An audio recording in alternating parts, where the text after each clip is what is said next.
July 31. నా నిమిత్తమును సువార్త నిమిత్తమును ఇంటి నాయనను, అన్నదమ్ముల నాయనను, అక్క చెల్లెండ్ర నాయనను, తండ్రి నాయనను, తల్లి నాయనను, భార్య నాయనను, పిల్లల నాయనను, భూముల నాయనను విడిచినవాడు నూరంతలు పొందుననియు, రాబోవు లోకమందు నిత్య జీవమును పొందుననియు. మార్కు సువార్త 10వ అధ్యాయం 29-30 వచనాలు. అన్ని పెట్టుబడులలోకెల్లా గొప్పది యేసుక్రీస్తు కొరకు ఒకరి జీవితాన్ని పెట్టుబడిగా పెట్టడమే. ఏ పెట్టుబడిలోనైనా ముఖ్యమైన పరిగణనలు పెట్టుబడి భద్రత మరియు వచ్చే ప్రతిఫలం యొక్క రేటు.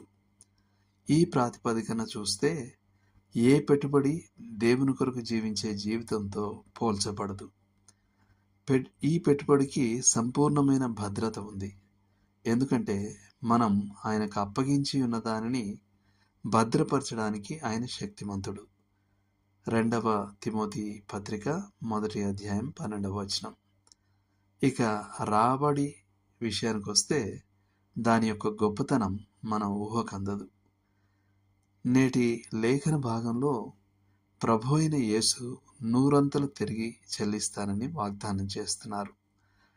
ఇది 10,000% వడ్డీ రేటుతో సమానం. ఈ లోకంలో ఇది కని విని ఎరగని విషయం. కానీ అంత మాత్రమే కాదు, ప్రభు అయిన క్రీస్తును సేవించట కొరకు తమ ఇంటి సౌకర్యాలను విడిచిపెట్టిన వారికి ఇప్పుడు ఈ కాలమందు ఇండ్లను నూరంతలుగా పొందుదురు అని వాగ్దానం చేయబడింది.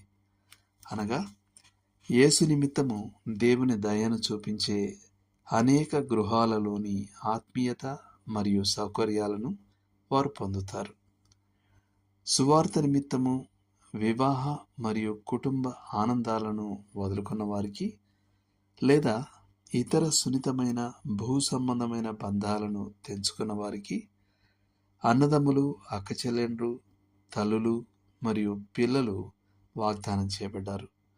అనగా ఒక ప్రపంచవ్యాప్త కుటుంబం. వీరిలో అనేకులు నిజానికి రక్త సంబంధీకుల కన్నా సన్నిహితులవుతారు.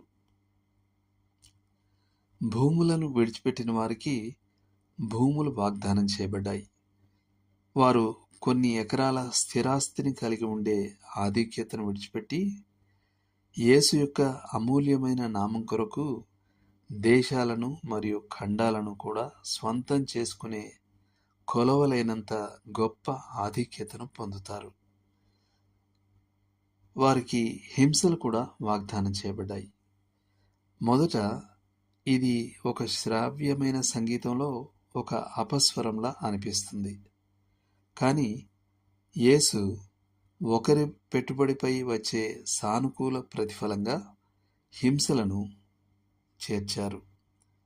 క్రీస్తు నిందను పంచుకోవడం ఐగుప్తులోని సర్వ సంపదల కన్నా గొప్ప ఐశ్వర్యం.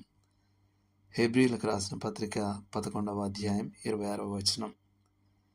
ఇవి ఈ జీవితంలోని ప్రతిఫలాలు, డివిడెండ్స్. ఆ తర్వాత ప్రభువు ఇలా జత చేస్తున్నారు: రాబోవు లోకమందు నిత్య జీవమును. ఇది దాని సంపూర్ణతలో నిత్య జీవితం వైపు చూపిస్తుంది. నిత్య జీవితం విశ్వాసం ద్వారా పొందే ఒక బహుమానమే అయినప్పటికీ దానిని ఆస్వాదించడంలో వేరువేరు స్థాయిలు ఉంటాయి. యేసును వెంబడించడానికి సమస్తాన్ని విడిచిపెట్టిన వారు ఆ చతురస్రమైన పట్టణంలో గొప్ప స్థాయితో ప్రతిఫలాన్ని పొందుకుంటారు. దేవుని కొరకు పెట్టుబడిగా పెట్టిన జీవితం నుండి లభించే అతీతమైన ప్రతిఫలాలను మనం పరిగణించినప్పుడు ఎక్కువ మంది ఇందులో పాలు పంచుకోకపోవడం వింతగా అనిపిస్తుంది. పెట్టుబడిదారులు నిల్వలు, స్టాక్స్ మరియు ఒప్పందాలు, బాండ్స్ విషయానికి వస్తే చాలా తెలివైన వారుగా ఉంటారు. కానీ అన్నింటికన్నా ఉత్తమమైన పెట్టుబడి విషయానికి వస్తే వింతగా మందబుద్ధుల్లా ప్రవర్తిస్తారు.